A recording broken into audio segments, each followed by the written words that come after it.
Hi friends, ನಿಮ್ಮೆಲ್ಲರಿಗೂ ಕೂಡ ನಿಮ್ಮದೇ ಆಗಿರ್ತಕ್ಕಂಥ ಯೂಟ್ಯೂಬ್ ಚಾನಲ್ ಸ್ಟಡಿ ವಿತ್ ಪರಶುರಾಮ್ಗೆ ಸ್ವಾಗತ ಅಂತ ಹೇಳ್ತಾ ಇವತ್ತು ನಡೀತಕ್ಕಂಥ SSLC Hindi state level preparatory exam 2ಗಾಗಿ ಒಂದು 22 ಪ್ರಶ್ನೆಗಳನ್ನು ನಿಮ್ಮ ಜೊತೆ ಡಿಸ್ಕಸ್ ಮಾಡ್ತೀರಿ. ಖಂಡಿತವಾಗಿ ಈ ಪ್ರಶ್ನೆಗಳು ಬರ್ತವೆ. ಖಂಡಿತವಾಗಿ ನೀವು ಎಕ್ಸಾಕ್ಟ್ ಆಗಿ 60 ಅಬೋವ್ ಮಾರ್ಕ್ಸನ್ನು ಪಡಿತೀರಿ.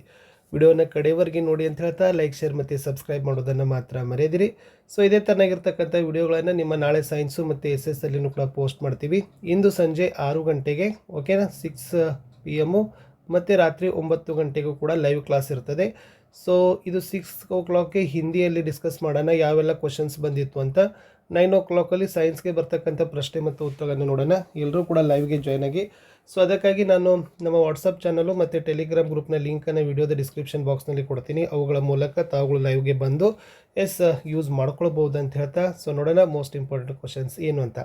ಅದಕ್ಕೂ ಮುಂಚೆ ಲೈಕ್, ಶೇರ್ ಮತ್ತು ಸಬ್ಸ್ಕ್ರೈಬ್ ಮಾಡೋದನ್ನು ಮಾತ್ರ ಮರೆಯದಿರಿ.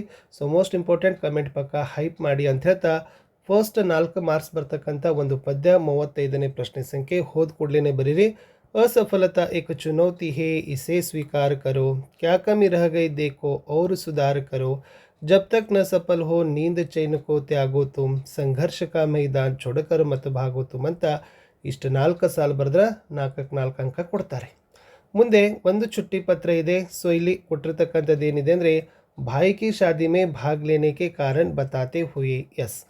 ಇಲ್ಲಿ ಭಾಯಿ ಕಿ ಶಾದಿ ಬರ್ಬೋದು, ಅಥವಾ ಸೇಹತ್ ಠೀಕ್ ನಹಿ ಅಂತ ಬರ್ಬೋದು, ಅಂದರೆ ಆರೋಗ್ಯ ಸರಿ ಇಲ್ಲ, ಅಥವಾ ಬೇರೆ ಯಾವುದೇ ಕೋಯಿ ಸಕಾರಣ ಅಂತ ಬರೆದ್ರೂ ಕೂಡ ನೀವೇನು ಮಾಡಿರಿ. 38ನೇ ನಂಬರ್ ಪ್ರಶ್ನೆ ಹಾಕಿ ಫಸ್ಟ್ ದಿನಾಂಕ ಬರೀರಿ. ಇವತ್ತೆಷ್ಟು ದಿನಾಂಕ? 30/1/2026.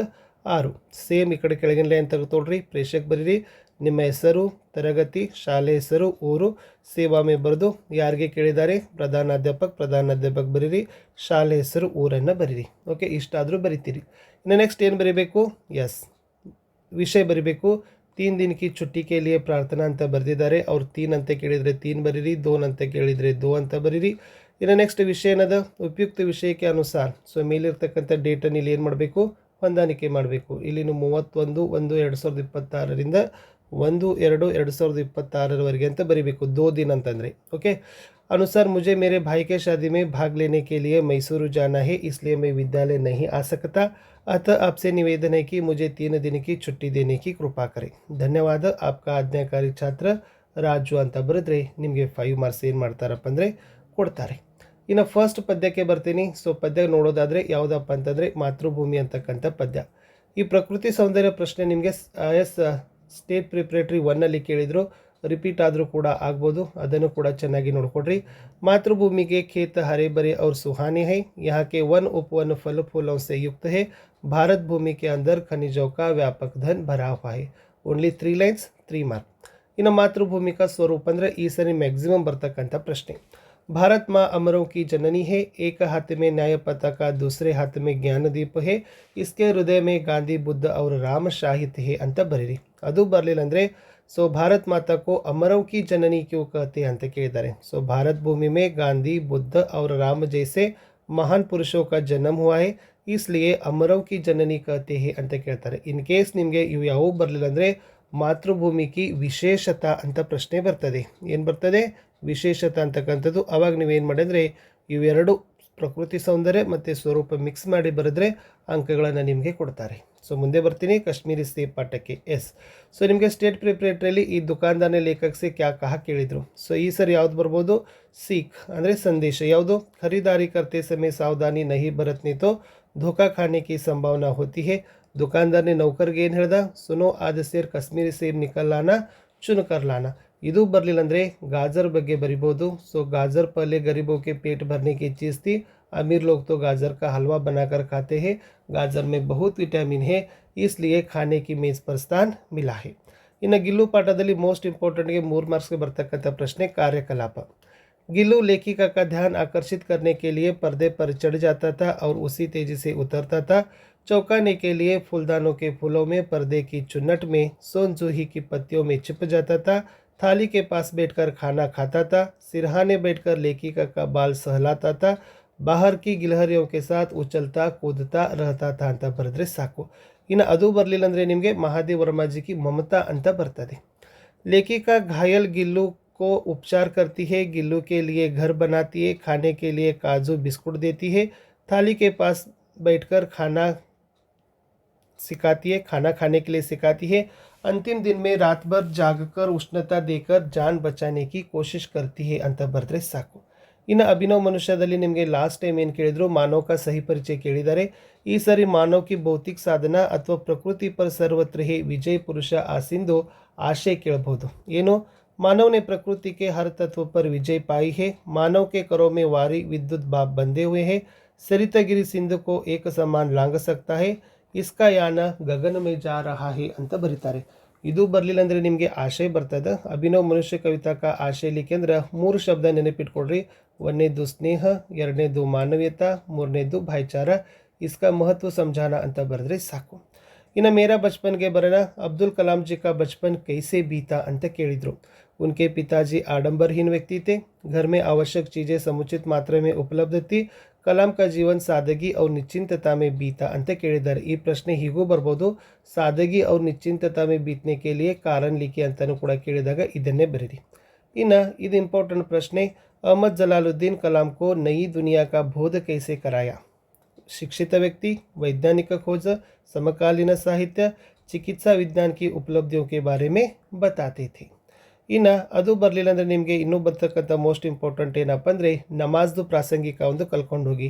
अगर तुम नमाज पढ़ते हो तो तुम्हारा शरीर इस ब्रह्मांड का एक हिस्सा बन जाते हो. इससे आयु, दौलत, जाति, धर्म, पंथ का भेदभाव नहीं होता. इन आशिया माँ अब्दुल कलाम जी को खाने में क्या देती थी. केले के पत्ते पर बिछाकर उस पर चावल, सुगंधित स्वादिष्ट सांबार डालती. साथ में घर का बना अचार और नारियल की ताजी चटनी देती थी. ಇವರಲ್ಲದೆ ಈ ಪಾಠದಲ್ಲಿ 4 ಜನ ಇದ್ದಾರೆ. ಒಬ್ಬರು ಜೈನುಲ್ ಅಬ್ದೀನು, ಎರಡನೇದು ಅಹ್ಮದ್ ಜಲಾಲುದ್ದೀನು, ಓಕೆ, ನೆಕ್ಸ್ಟ್ ಮೂರನೇದು ಶಂಸುದ್ದೀನು, ಲಾಸ್ಟ್ ಯಾರಪ್ಪ ಅಂದರೆ ಆಶಿಯಮ್ಮ.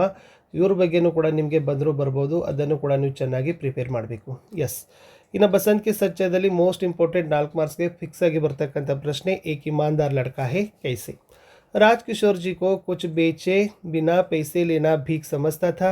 नोट बुनाने जाकर मोटर के नीचे आकर घायल होता है. यारू बसंता, ओके ना. नेक्स्ट, अपने घायल अवस्था में भी राजकिशोर जी के बचे हुए 14.5 आने पैसे अपने भाई प्रताप के हाथों लौटाता है. ಸೊ ಅದನ್ನು ಬರಲಿಲ್ಲ ಅಂದರೆ ರಾಜ್ಕಿಶೋರ್ದಾದರೂ ಕೂಡ ನೀವು ಬರೆದು ಏನು ಮಾಡ್ಬೋದು, 4 ಅಂಕಗಳನ್ನು ತಗೊಳ್ಬೋದು. ಇನ್ನು ಇಂಟರ್ನೆಟ್ ಕ್ರಾಂತಿ ಪಾಠದಲ್ಲಿ ಮೋಸ್ಟ್ ಇಂಪಾರ್ಟೆಂಟ್ प्रश्न सोशल नेटवर्किंग प्रश्न. सोशल नेटवर्किंग एक क्रांतिकारी खोज है. दुनिया भर के लोगों को एक जगह पर ला खड़ा कर दिया है. इसके प्रमुख site Facebook, Orkut, Twitter, LinkedIn आदि है. इन साइटों के कारण देश विदेश के लोगों के रहन सहन, वेशभूषा, खान पाना, इसके साथ साथ कला और संस्कृति का प्रभाव समाज पर पड़ता है. ಇದು ಬರಲಿಲ್ಲ ಅಂದರೆ वीडियो कॉन्फ्रेंस मोस्ट इंपॉर्टेंट. एक ही जगह बैठकर कई देशों के प्रतिनिधियों के साथ दूरदर्शन के पर्दे पर चर्चा कर सकते हैं. एक ही कमरे में बैठकर 8-10 दूरदर्शन के पर्दे पर ಅಂತ ಇದೆ, ಅದನ್ನು ಕೂಡ ನೋಡ್ಕೊಡ್ರಿ. ಇನ್ನು फूल मालाएं मिलने पर लेखक ने क्या सोचा ಅಂತ ಕೇಳಿದ್ದಾರೆ. ಸೊ ನೋಡಿ, लेखक ने सोचा आसपास कोई माली होता तो फूल मालाएं भी बेच देता. इन परसाई जी कमरा छोड़कर जाने का निर्णय क्यों लिया. लेखक की सारी चीज़ें चुराई हो गई. कमरे से लेकर ताला तक चोरी हो गया. लेखक भी स्वयं चोरी न हो जाने के कारण वह कमरा छोड़कर जाने का निर्णय लेते हैं. ಇಷ್ಟು ನೋಡ್ಕೊಡ್ರಿ, ಅದು ಕೂಡ ಇಂಪಾರ್ಟೆಂಟ್ ಆಗಿರ್ತಕ್ಕಂಥದ್ದಿತ್ತು. ಇನ್ನು ಸಮ್ಮೇಳನ में लेखक को कौन से अनुभव हुए ಅಂತಕ್ಕದ್ದನ್ನು ಕೂಡ ನಿಮಗೆ ಕೊಟ್ಟಿತ್ತು. ಇನ್ನು दुनिया में पहला मकानದಲ್ಲಿ 1 मार्कर क्वेश्चन, समय की पहचानದಲ್ಲಿ 3 मार्क्स फिक्स क्वेश्चन. ಯಾವುದು, समय का महत्व समझना है, समय को नहीं नष्ट करना चाहिए, हर समय ಸುಸಮಯ समझकर काम करने से सुख की प्राप्ति होती है. ಅದು ಬರಲಿಲ್ಲ ಅಂದರೆ सदुपयोग ಅಂತೂ ಬಂದೇ ಬರ್ತದೆ. समय बहुत अनमोल है, ईश्वर द्वारा प्राप्त मनुष्य के लिए अनुपम धन है. बीता हुआ समय वापस नहीं मिलता. समय को अपना सच्चा साथी बनाकर सदुपयोग करना चाहिए ಅಂತ ಬರೆದ್ರೆ ಸಾಕು. ಇನ್ನು ನೆಕ್ಸ್ಟ್, ಎಸ್ ಧೀರಜ್ ಸಕ್ಸೇನಾ को बुद्धिमान रोबोट की ज़रूरत क्यों थी. ಇದು ಸ್ಟೇಟ್ ಪ್ರಿಪರೇಟರಿ 1ನಲ್ಲಿ ಕೇಳಿದರು. ಇದನ್ನು ಸ್ವಲ್ಪ ನೋಡ್ಕೊಡ್ರಿ. ಸಮಜಾನೆ ಕಿ ಕೋಶಿಶ್ ಕಿ ಅಂತಕ್ಕಂಥದ್ದಿದೆ. ಸೊ ಇದು ಕೂಡ ಮೋಸ್ಟ್ ಇಂಪಾರ್ಟೆಂಟ್ ಆಗಿರ್ತಕ್ಕಂಥದ್ದೇ, ಒಂದು ರೋಬೋಟ್ ಪಾಠದಲ್ಲಿತ್ತು. ಆಮೇಲೆ ರೋಬೋನಿಲ್ ಅವರ ಮನೆಯಲ್ಲಿ ಯಾವೆಲ್ಲ ಕೆಲಸಗಳನ್ನು ಮಾಡ್ತಿತ್ತು. ಆಮೇಲೆ ವಿಜ್ಞಾನ ಕಥಾದ ಸಾರು. ಆಮೇಲೆ ಇನ್ನೊಂದು ಪ್ರಶ್ನೆ ಬರ್ತದೆ, ಯಾವುದಪ್ಪ ಅಂತಂದರೆ ರೋಬೋನಿಲ್ और रोबोदीप का मुलाकात का वर्णन. ಇನ್ನು बचेंद्री का बचपन ನಿಮಗೆ ಮೊನ್ನೆ ಕೇಳಿದರು. ಸೊ ಈ ಸರಿ ಎವರೆಸ್ಟ್ की चोटी पर पहुंचकर बचेंद्री ने क्या किया ಅಥವಾ ಈ ಮಹಿಳಾ की ಸಾಹಸಗಾಥಾ ಪಾಠದ್ದು ಸಂದೇಶದ ಪ್ರಶ್ನೆಗಳು ನಿಮ್ಗೆ ಏನಾಗ್ತಾವಪ್ಪ ಅಂದ್ರೆ ಬರ್ತಾವ. ಇನ್ನು सूरशामದಲ್ಲಿ बालकृष्ण अपने माता से क्या क्या शिकायतें करता है इंपॉर्टेंट अद. कृष्ण बलराम के साथ खेलने क्यों नहीं जाना चाहता. ಆಮೇಲೆ कृष्ण के क्रोध को ಯಶೋದ कैसे शांत करती है ನೋಡ್ಕೊಡ್ರಿ. ಈ ಸರಿ ಪ್ರಕೃತಿ ಸೌಂದರ್ಯ ಬರ್ಬೋದು, ಏಕೆಂದರೆ ಮೊನ್ನೆ ಏನು ಕೇಳಿದ್ರು, ಶಿಲ್ಪಕಲಾ ಕೇಳಿದರು. ಸೊ ಚೆನ್ನಾಗಿ ಅದನ್ನು ಪ್ರಕೃತಿ ಸೌಂದರ್ಯದ ಪ್ರಶ್ನೆಗಳನ್ನು ನೋಡ್ಕೊಡ್ರಿ. ಇನ್ನು ನೆಕ್ಸ್ಟ್ ನೋಡೋದಾದರೆ ಶಿಲ್ಪಕಲಾ ಲಾಸ್ಟ್ ಟೈಮ್ ಕೇಳಿದರು, ಅದು ಬರಲಿಲ್ಲ ಅಂದರೆ ಬೆಂಗಳೂರು ಮೇ ಕೌನ್ ಕೌನ್ ಸೆ ಸಂಸ್ಥಾ ಹೈ, ಅದು ಇಂಪಾರ್ಟೆಂಟ್. ಇನ್ನು गांव की सफाई के लिए बालक क्या क्या करते हैं. ಸೊ ಲಾಸ್ಟ್ ಟೈಮ್ ಆದರ್ಶ गांव ಅಂತಿತ್ತು, ಈ ಸರಿ ಈ ಪ್ರಶ್ನೆ ಬರ್ಬೋದು. गांव की गंदगी को दूर करने के लिए रोज़ 1 घंटा सफाई करना, गांव के गड्ढों को मिट्टी से ढांपना, गांव का कूड़ा डालने के लिए निश्चित जगह बनाना, गांव के चारों तरफ पेड़ पौधे लगाना. ಅಥವಾ 5000 मिलने पर मोहन क्या सोचा ಅಂತ ಕೇಳಿದ್ರೆ, ये रुपये हम प्रधानाध्यापक जी को दे देंगे, स्कूल के पुस्तकालय में गरीब बच्चों के लिए पुस्तक का प्रबंधन करेंगे. ಓಕೆ. ಅಥವಾ ಕಲೆಕ್ಟರ್ ಸಾಹಬ್ನೆ ಬಚ್ಚೋं की तारीफ कैसे की, ಅದು ಕೂಡ ನಿಮಗೆ ಬರಬಹುದು. ಇನ್ನು ಶನಿ ಸಬ್ಸೆ ಸುಂದರ ಗ್ರಹದಲ್ಲಿ ಶನಿಗೂ ಸುಂದರ ಗ್ರಹ ಕ್ಯೂ ಕಥೆ, ಅದನ್ನು ನೋಡ್ಕೊಂಡು ಹೋಗಿ, ಅದು ಇಂಪಾರ್ಟೆಂಟ್ ಇತ್ತು. ಇನ್ನು ಗಾಂಧೀಜಿ ಲಾಸ್ಟ್ ಟೈಮ್ ಏನು ಮಾಡಿದ್ರಪ್ಪ ಅಂದರೆ ಕಥನವನ್ನು ಕೇಳಿದರು. ಈ ಸರಿ ಏನು ಬರ್ಬೋದು, ಸತ್ಯದ ಅರ್ಥ ಮತ್ತು ಸ್ವರೂಪ, ಅಥವಾ ಶಾಸ್ತ್ರದಲ್ಲಿ ಸತ್ಯವನ್ನು ಮಾತನಾಡೋದನ್ನು ಹೇಗೆ ಹೇಳಿದ್ದಾರೆ. ಆಮೇಲೆ ಝೂಟ್ ಬೋಲ್ನೆ ವಾಲೋಕಿ ಹಾಲತ್ತಿತ್ತು. ಇನ್ನು ದೋಹಾದಲ್ಲಿ ನೀವು 1, 3 ಮತ್ತು 5ನೇ ದೋಹವನ್ನು ಪರ್ಫೆಕ್ಟ್ ಮಾಡಬೇಕು. ಸೊ ಮೊನ್ನೆ ನಿಮಗೆ ಮುಖ್ಯ ಮುಕ್ಸೋಚಾಗಿ ಕೇಳಿದ್ರು, ಅದು ಬಂದರೂ ಬರ್ಬೋದು, ಏನು ಹೇಳಕ್ಕೆ ಬರೋದಿಲ್ಲ. ಬಟ್ ಇಲ್ಲಿ ತುಳಸಿ ಸಾತಿ ಇದೆ, ರಾಮನಾಮ ಮನಿ ದೀಪದರು ಅಂತಕ್ಕಂಥದ್ದು, ಇದು ಕೂಡ ನಾನು ಇಲ್ಲಿ ಎಲ್ಲ ದೋಹಾಗಳನ್ನು ಕೊಟ್ಟಿದ್ದೀನಿ. ಬಟ್ ಒಟ್ಟೆ ಮಿಸ್ ಮಾಡಲಿಕ್ಕೆ ಹೋಗಬೇಡಿ. ಸೊ ದೋಹಾಗಳನ್ನು ಬರೀರಿ, 3 ಮಾರ್ಕ್ಸ್ ನಿಮಗೆ ಆರಾಮಾಗಿ ಕೊಡ್ತಾರೆ. ಇನ್ನು ನೆಕ್ಸ್ಟ್ ಗ್ರಾಮರಲ್ಲಿ ಸ್ವಲ್ಪ ಹೇಳ್ತಾ ಹೋಗ್ತೀನಿ. ನಿಬಂಧದಲ್ಲಿ ಚೆನ್ನಾಗಿ ಒಂದು ಇಂಟರ್ನೆಟ್ಟನ್ನು ಕಲೀರಿ. ಓಕೆನಾ. ಇಂಟರ್ನೆಟ್ನಲ್ಲಿ ವಿಷಯ ಪ್ರಸ್ತಾಪ ಅಂತ ಒಂದು 3ರಿಂದ 4 ಸಲ ಬರೀರಿ. ಇಂಟರ್ನೆಟ್ನ ಅರ್ಥ ಇದೆ, ಇಂಟರ್ನೆಟ್ನ ಲಾಭ ಅಂತ ಒಂದು 4, ಆಮೇಲೆ ಹಾನಿ ಒಂದು 3 ಪಾಯಿಂಟ್ಸು, ಲಾಸ್ಟ್ ಉಪಸಂಹಾರ ಬರೆದ್ರೆ ನಿಮಗೆ ಮಾರ್ಕ್ಸ್ ಏನು ಮಾಡ್ತಾರಪ್ಪ ಅಂದ್ರೆ ಫುಲ್ಲಾಗಿ ಕೊಡ್ತಾರೆ. ಇನ್ ಕೇಸ್ ಇಂಟರ್ನೆಟ್ ಬರಲಿಲ್ಲ ಅಂದರೆ ನಿಮ್ಗೆ ಏನು ಬರ್ತದೆ, ಜನಸಂಖ್ಯೆ ಬಂದೇ ಬರ್ತದೆ.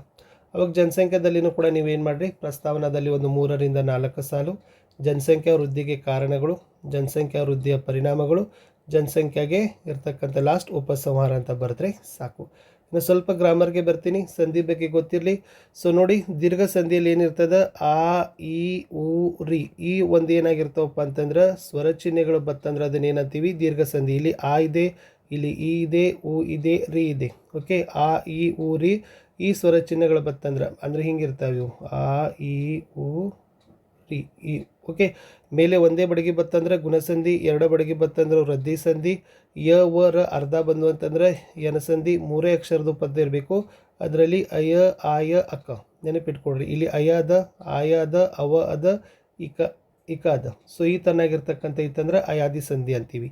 ಇನ್ನು ಸಮಾಸಗಳಲ್ಲಿ ನೋಡಿ, ಅವ್ಯಯ ಭಾವಗಳಲ್ಲಿ ಮೊದಲಿಗೆ ಆ ಆಗಿರ್ಬೋದು, ಬೇ ಆಗಿರ್ಬೋದು, ಭರ್ ಆಗಿರ್ಬೋದು, ಯಥ ಹಿಂಗೆ ಅವ್ಯಯಗಳು ಬತ್ತಂದ್ರೆ ಅವ್ಯಯ ಭಾವ.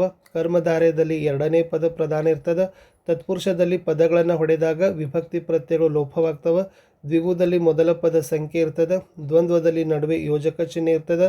ಬಹುರ್ವಿಹಿದಲ್ಲಿ ಬೇರೊಂದು ಪದ ಪ್ರಧಾನವಾಗಿರುವ ಸಮಾಸ ಆಗಿರ್ತದೆ. ಓಕೆನಾ. ಇನ್ನು ನೆಕ್ಸ್ಟ್ ನೋಡೋಣ, ಯಾವುದು ವಿಲೋಮ ಶಬ್ದಗಳು ಮೋಸ್ಟ್ ಇಂಪಾರ್ಟೆಂಟ್ ನಿಮ್ಮ ಎಕ್ಸಾಮ್ಗೆ ಬರ್ತಕ್ಕಂಥದ್ದು ಇದ್ದಾವೆ. ಸ್ವಲ್ಪ ಪಾಸ್ ಮಾಡಿ ನೋಡ್ಕೊಡ್ರಿ. ಇನ್ನು ಇದು ವಚನಗಳನ್ನು ಕೂಡ ನಾನು ಏನು ಮಾಡಿದ್ದೀನಿ, ಕೊಟ್ಟಿದ್ದೀನಿ. ಯಾವುದು ಏಕವಚನ, ಯಾವುದು ಬಹುವಚನ, ಅದು ಕೂಡ ಗೊತ್ತಿರಬೇಕು. ಯಾವುದು ಇಲ್ಲಿ ಸ್ತ್ರೀಲಿಂಗ ಇದೆ, ಪುಲ್ಲಿಂಗ ಇದೆ, ಅದು ಇಂಪಾರ್ಟೆಂಟ್. ವಿರಾಮ ಚಿಹ್ನೆಯಲ್ಲಿ 3 ಒಂದು ಪೂರ್ಣ ಬರ್ತದೆ, ಒಂದು ಪ್ರಶ್ನೆ ಬರ್ತದೆ, ಒಂದು ಭಾವಸೂಚಕ ಬರ್ತದೆ. ಅದನ್ನು 3 ನಿಮ್ಗೆ ಏನು ಮಾಡ್ತಾರಪ್ಪ ಅಂದರೆ ಕೇಳ್ತಾರೆ. ಓಕೆನಾ. ಸೊ ಇಷ್ಟು ಇಂಪಾರ್ಟೆಂಟ್ ಆಗಿರ್ತಕ್ಕಂಥದ್ದಿತ್ತು. ಇನ್ನು ನೆಕ್ಸ್ಟ್ ಮುಂದಿನ ಪ್ರಶ್ನೆ ಕಾರಕಗಳದೇನು ಇಂಪಾರ್ಟೆಂಟ್ ಇಲ್ಲ. ಸೊ ಆಲ್ರೆಡಿ ನಿಮಗೆ ಇವಂದರೂ ಎಲ್ಲ ಗೊತ್ತಿದ್ದಾವೆ. ಯಾವುದು ಅನುರೂಪತೆಗಳು ವೆರಿ ಮೋಸ್ಟ್ ಇಂಪಾರ್ಟೆಂಟು. ಸೇಬ್ ಫಲ್, ಗಾಜರ್ ಸಬ್ಜಿ, ಗುಲಾಬ್ ಪೌದಾ, ಸೋಂಜುಹಿ ಲತಾ. ಆಮೇಲೆ ಇಲ್ಲಿ ವಿಶೇಷವಾಗಿ ನೀವು 1 ಮಾರ್ಕರ್ದಷ್ಟೇ ನೋಡ್ಕೊಡ್ರಿ ಅಂತ ಹೇಳ್ತಾ. ಸೊ ಇಷ್ಟೇ ಸಾಕು ಈ ವಿಡಿಯೋದಲ್ಲಿ. ಖಂಡಿತವಾಗಿ 60 ಮಾರ್ಕ್ಸ್ ಆರಾಮಾಗಿ ತೊಗೊಳ್ತೀರಿ. ಸಿಗಿರಿ ಸಾಯಂಕಾಲ 6 ಮತ್ತು ರಾತ್ರಿ 9 ಗಂಟೆ ಲೈವ್ ಕ್ಲಾಸ್ಗೆ. ಮತ್ತು ಸೈನ್ಸ್ ಮತ್ತು SS ಅಲ್ಲಿ ಇದೇ ಥರದ ವಿಡಿಯೋಗಳು ಬರ್ತವೆ. Good luck.